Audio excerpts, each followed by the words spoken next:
ஓம் சாந்தி. 23/3/26 சிவபாபா நினைவிருக்கின்றதா?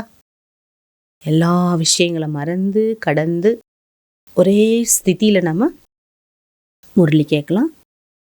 மீட்டே பச்சே சுப் ரேனா B both படா குணே. இனிமையான குழந்தைகளே, நீங்கள் அமைதியாக இருப்பது மிகப்பெரிய குணம். பேசாமல் இருக்கிறது மிகப்பெரிய குணம். தும் சுப் ரேக்கர் பாப்கோ யாद करते रहो तो बहुत कमाई जमा कर लेंगे. அமைதியாக இருந்து பாபாவை நீங்கள் நினச்சிங்கன்னா ரொம்ப வருமானம் சேமிப்பாகும். கேள்வி: कौन से बोल कर्म संन्यास को सिद्ध करते? वह बोल तुम नहीं बोल सकते हो. எந்த வார்த்தை கர்ம சந்நியாசத்தை நிரூபிக்குது, அந்த வார்த்தை நீங்க பேச முடியாது. ட்ராமாமே ஹோகா தோ கர் லேங்கே. ட்ராமால இருந்தால் நடக்கும், செய்வேன். பாபா கேத்தே ஹி ஏ தோ கர்ம சந்நியாஸ் ஹோ கயா. ட்ராமால இருந்தா நடக்கும்னா நம்ம செஞ்சாதானே அது நடக்கும். நம்ம கர்மயோகி, இது கர்மக்ஷேத்திரம், கடமை செய்யறதுக்காக தான் வந்திருக்கிறோம். அப்போ இதை வச்சு என்ன தெரியுது? அப்போ கர்ம சன்னியாசி மாதிரி நீங்கள் பேசுறீங்க. तुम्हें कर्म तो अवश्य करना है, बिना पुरुषार्थ के तो पानी भी नहीं मिल सकता. கட்டாயமா நம்ம ஒவ்வொரு கடமை செயல்களை செஞ்சே ஆகணும். ஏன்னா எந்த முயற்சி இல்லாமல் தண்ணி கூட கிடைக்காது நமக்கு. தண்ணி கொண்டாந்து வச்சுட்டாங்க, நீங்கள் தானே கையை நீட்டி எடுக்கணும். சரி, உங்கள் வாயிலே ஊற்றுறாங்க, முழுங்கிறது யாருடைய பொறுப்பு? கர்மா. எல்லாமே ஒன்றுமே கடமை, நம்மளுடைய செயல். இப்போ நம்ம செயல் பண்ணாமல் எதுவுமே கிடைக்காது. சில ட்ராமா கேட்குற சூழ்நிலை தேனா. ஆகவே ட்ராமான்னு சொல்லி உங்களுடைய முயற்சியை விட்டுடாதீங்க. நை ராஜதானியுமே ஊஞ்சுப்பது பானா தொக்கு புருஷார்த் கரோ. புது ராஜ்யத்தில் உயர்ந்த பதவியை பெறுவதற்கு நல்ல தீவிர முயற்சி செய்யுங்கள். ஓம் சாந்தி. पहले पहले बच्चों को सावधानी मिलती है. बाप को याद करो, वर्षे को याद करो, मन मना भव. முதல்ல பாபா குழந்தைகளுக்கு எச்சரிக்கை கொடுக்கிறார். இங்கே வந்த உடனே குழந்தைங்களுக்கு எச்சரிக்கை கிடைக்குது. என்ன எச்சரிக்கை? பாபாவை நினைங்க, ஆஸ்தியை நினைங்க. மன் மனா பவ, மனதை என்னிடம் ஈடுபடுத்துங்கள் அப்படிங்கிற எச்சரிக்கையை பாபா கொடுக்குறாங்க. बाप कहते हैं, हे बच्चों, मुझे अपने निराकार बाप को याद करो. ये भी बच्चे समझते, रूहानी बाप हम रूहों से बात करते. இன்னைக்கு வாணி முழுக்க என்ன நினைங்க ஃபுல் வரி. பாபா சொல்றார், குழந்தைங்களே, நான் யார்? உங்க அப்பா. நான் நிராகார், ஜோதி. நான் என்ன நினைங்க. உங்களுக்கு தெரியும், ஆன்மீக தந்தை ஆத்மாவாகிய என்னோட பேசிட்டு இருக்காருன்னு ஃபீல் பண்றீங்க. கடிகடி பச்சோங்கு கேனா கி பாப்கோ யாद करो. அடிக்கடி குழந்தைகளுக்கு பாபா சொல்றது என்னவென்றால், பாபாவை நினைங்க. ஏ ஷோப்தா நஹி ஹே. அடிக்கடி அப்பாவை நினை ஒரு அப்பா சொல்ல முடியுமா ஒரு குழந்தைய பார்த்து? நல்லாவா இருக்கு, அழகா இருக்கா என்ன கேட்குறாரு பாபா. जबकि बच्चे जानते हमारा फर्ज है रूहानी बाप को याद करना, तभी विकर्म विनाश होंगे. நமக்கு நல்லா தெரியும், நம்ம அப்பா சிவனை நினைச்சாதான் நம்மளுடைய பாவங்கள் அழியும். ஏன்னா அவர் ஆன்மீக தந்தை. बच्चों को निरंतर याद करने की कोशिश करनी पड़े.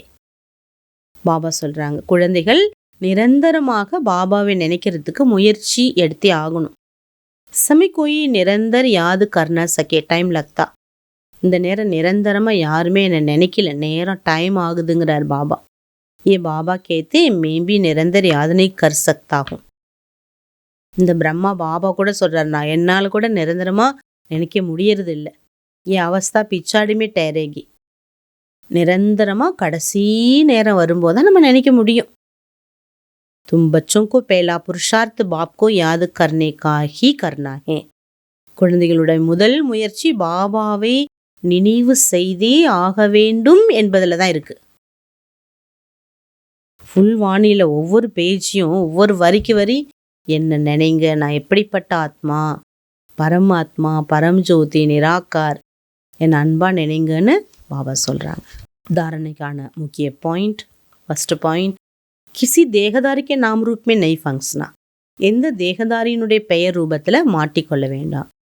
एक बाप की श्रीमत पर चलकर सद्गति को पाना. ஒரு பாபாவுடைய ஸ்ரீமத் படி நடந்து சத்கதியை பெற வேண்டும். சுப்ரேனா, பேசாமல் அமைதியாக இருங்கிறார். ரெண்டாவது பாயிண்ட்டு, भविष्य 21 जन्मों के लिए अच्छी रीति पढ़ना, दूसरों को पढ़ाना. எதிர்கால 21 பிறவிகளுக்கு நல்லா படிச்சுக்கோங்க. இப்போவே அடுத்தவங்களுக்கும் கற்றுக் கொடுங்க. பட்னே और पढ़ाने से ही नाम बाला होगा. நீங்களும் படித்து படிக்க வைக்கிறதுல தான் உங்கள் பேர் ஃபேமஸ் ஆகும்.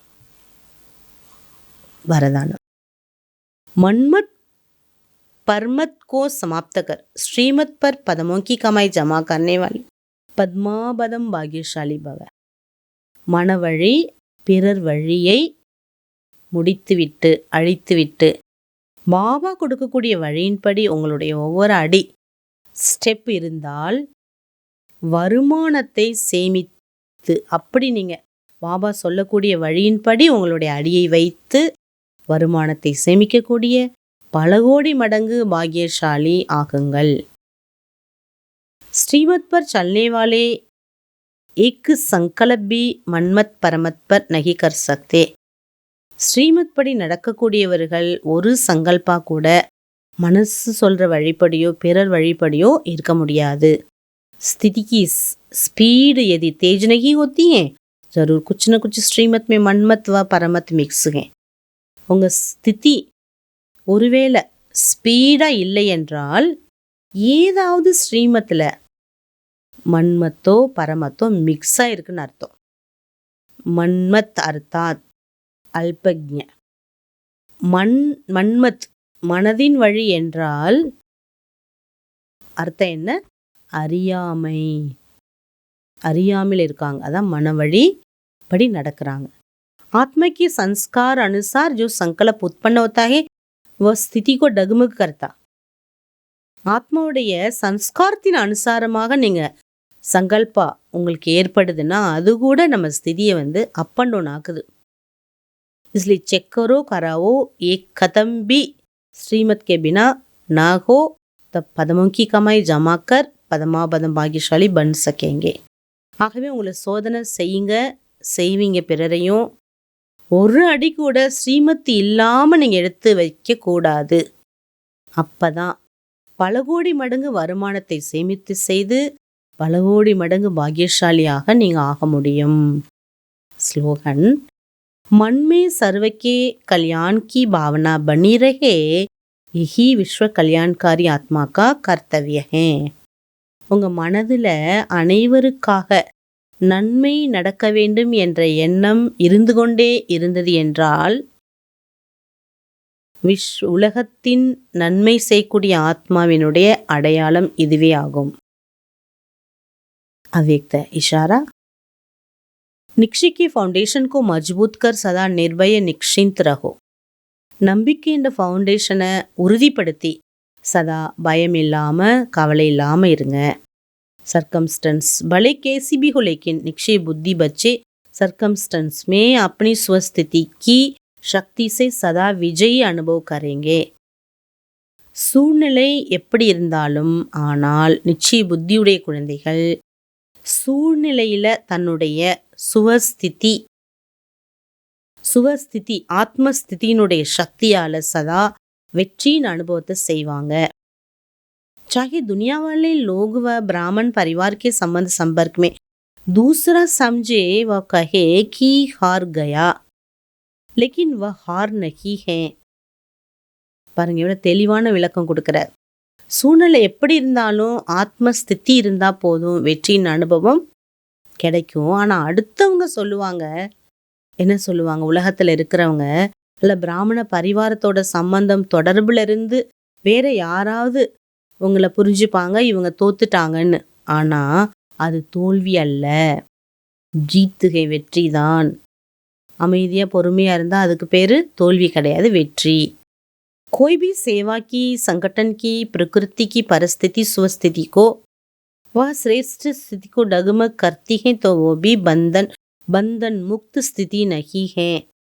எந்த ஒரு சேவையினுடைய அல்லது எந்த ஒரு குழுவினுடைய இயற்கையினுடைய சூழ்நிலை காரணமாக ஆத்மஸ்திதி, சிரேஷ்ட ஸ்திதி அப் அண்ட் டவுன் ஆகுது, ஸ்திரமாக இல்லை, ஆட்டம் வருதுன்னா இது கூட பந்தன் முக்து ஸ்திதி என்று சொல்ல முடியாது. இஸ் பந்தன் சேவி முக்து பனோ.